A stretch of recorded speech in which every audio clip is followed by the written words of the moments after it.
Yeah, day 7. Putting a full week behind me when I get through the day, and I'm feeling good. Didn't have any weird dreams last night, not waking up with a headache or any flu-like symptoms. And when I stepped on the scale, once again, not a huge decrease. So I also feel good that perhaps that water weight loss is behind me. If that is the case, then this is really the starting point for weight loss. Those first 6 pounds, water. Here on out, hopefully, fat. I know I've complained a bit in the last couple videos about the body fat, water, and muscle numbers, but I'm gonna keep tracking them out of pure curiosity, especially if there ends up being a long-term trend in those numbers. Now, I am ravenous at the moment, so it is time for me to go make some breakfast. And to start the day's dining, I am putting a twist on a recently learned keto dish, chaffles. These ones, though, are of the Mexican style. Same start as the other one. Half cup of cheese, 1 egg. This is a Mexican blend of cheese, and then I mix in some chives. Spread that into the old waffle iron, let it cook up nice and crisp, and this is where the real fun starts. Top it with a bit of this avocado mash. Got this thing at Costco. So it's mashed avocado, as it says, but has a bit more seasoning to it. Sour cream on top of that,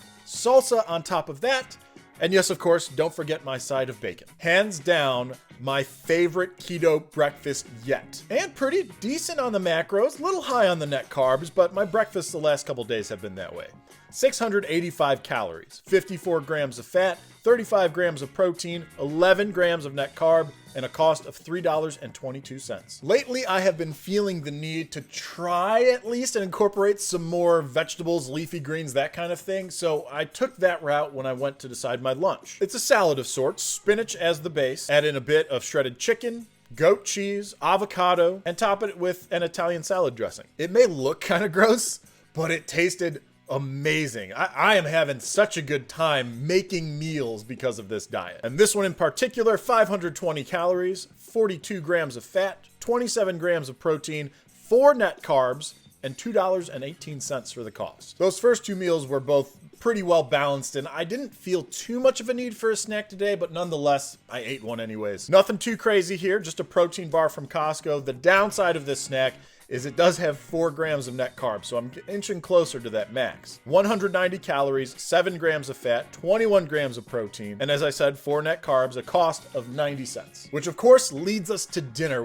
that's where we've had the most fun in creating our keto concoctions. And today, we finally tried fathead dough. So those unfamiliar, this is a dough, basically a pizza crust dough that is keto friendly. Pretty simple to make too. Mozzarella cheese, cream cheese, melt that down and then mix it in with almond flour, or you could do coconut flour, and an egg, preferably in some kind of food processor, in this case a KitchenAid with an attachment. Sounds weird. It looks weird. It felt weird. Very, very sticky.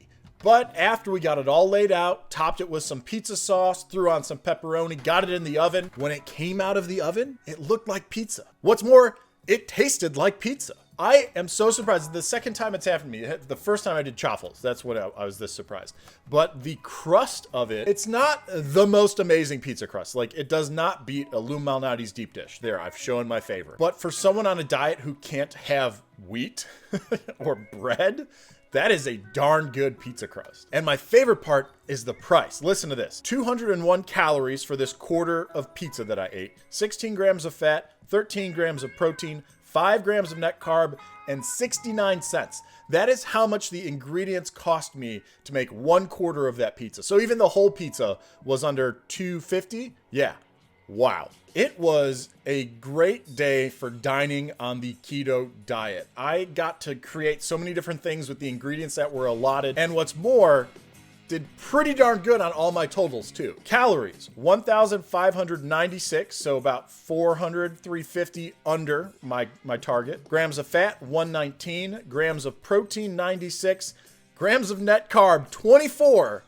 My limit is 24, so this is the first day. I mean, I haven't seen that red bar before, but I still kept it right to where it needed to be. And the cost for all of this fun, $6.99. Thank you so much, grocery stores. That excitement aside, I had a different kind of issue today. So this is the point. I promised early on, I think in the day 0 prep video, that I would keep everyone up to date on side effects and things happening in my body. So I'm gonna put a warning up here that we're gonna have a little bit of potty talk, if you will. I'm gonna keep it civil and try and be very polite about it. I have had, yesterday, I noticed some difficulty in the bathroom department, specifically when seated on the throne, if you will. And I didn't think too much of it yesterday, but I noted it for today. Like, okay, I'm going to really pay attention to this and keep track as to how I'm feeling and what all is happening. Well, as the day went on, nothing happened.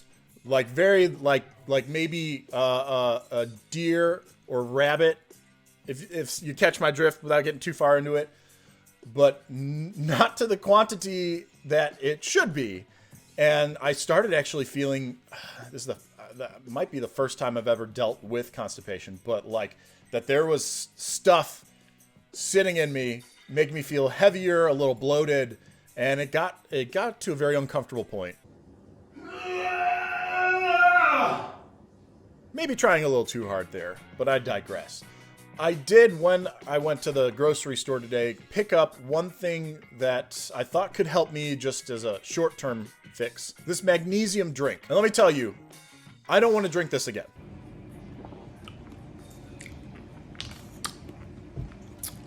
The question, though, did it work? So I drank that, and about 2.5 hours later, things progressed, not quite to the level that I was hoping for, and I'm just going to go ahead and attribute that little bit of success to that drink.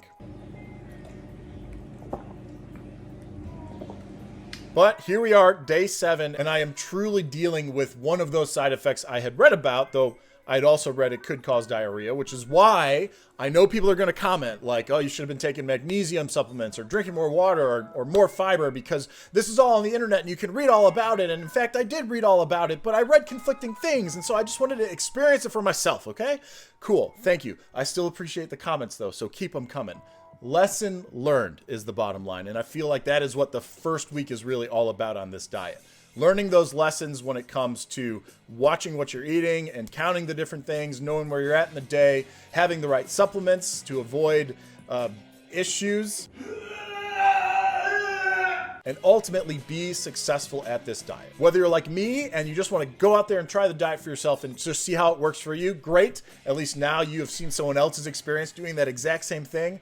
Or maybe you're more of the planner and preparer and you're going to do all that reading and have your magnesium supplements and fiber-packed keto-friendly foods. Great. Whatever it takes, right? As to the no coffee at breakfast thing, I did get a little headache afterwards, but I never really got into that fog that was an issue 2 days ago for me. So maybe now tomorrow I'll try a little coffee. I mean, what's wrong with a caffeinated pick-me-up? And caffeine is supposed to help in the toilet department as well. There you go. The down and dirty details as I had promised that I'm experiencing going through this thing. And you know what? That wraps up the first full week. And I'm still digging this thing. So 7 days down, 53 to go. And I will see you tomorrow.